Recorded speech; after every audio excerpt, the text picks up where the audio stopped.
Welcome to today's class. So, morphology. Morphology is the study of the internal structures of words and forms a core part of linguistic study today.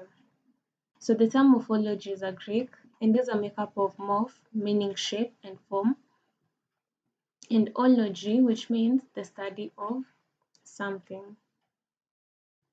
So, some of the learning objectives required of the learner include they should be, by the end of the lesson, the learner should be able to define the term morphology, and he or she should be able to explain units in the analysis of word structure, which include morpheme, morph, allomorph, root, stem, and the affix.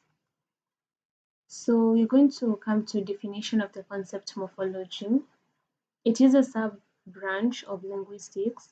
It deals with the internal structure of words, and the basic unit of the study in morphology are morphemes.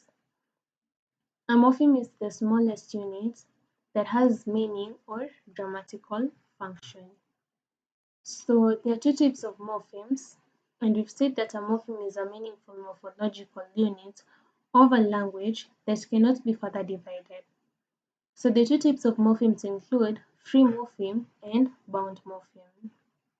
A free morpheme, it is a morpheme that can occur on its own or with other morphemes. Free morpheme entails a lexical meaning.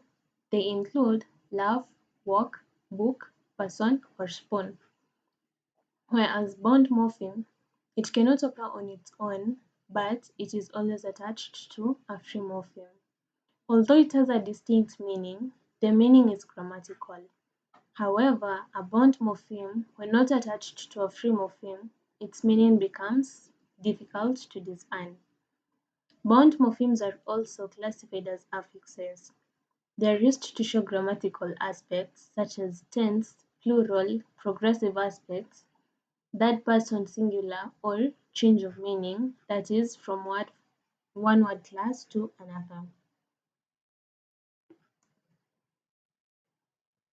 Then affixes can be divided into three categories, that is prefixes, infixes, and suffixes. Prefixes are bound morphemes that are placed before the roots, whereas infixes are placed in between the syllable of the roots, and suffixes are placed after the roots. For example, note that in English we only have prefixes and suffixes. An example of a prefix is anti-riot, anti being the prefix, whereas an example of a suffix is walked, ed being the suffix. So here are examples of infixes based on the Philippines language. Basa means to read, bumasa is a command which means read, and is added. Babasa means will read, and ba is added to it. And other examples follow below. So we later on have isolation of stems in the following words in Kiganda language. We have doctor, who they refer to as Omusawo in singular, and Abasawo in plural. We have woman in singular Omukazi, in plural Abakazi. We have girl in singular Omuwala, girl in plural Abawala. We have Heya, who in singular is Omusika and in plural is Abasika. Note that in Kiganda, most nouns that refer to people, the prefix Omu is attached to the stem to show or a singularity, and for the same nouns. The prefix Aba is attached to show plurality. Stem, the word from which other word forms are formed. That is, the part which remains if all inflectional suffixes are cut off. For example, the stem in the word walked is walk.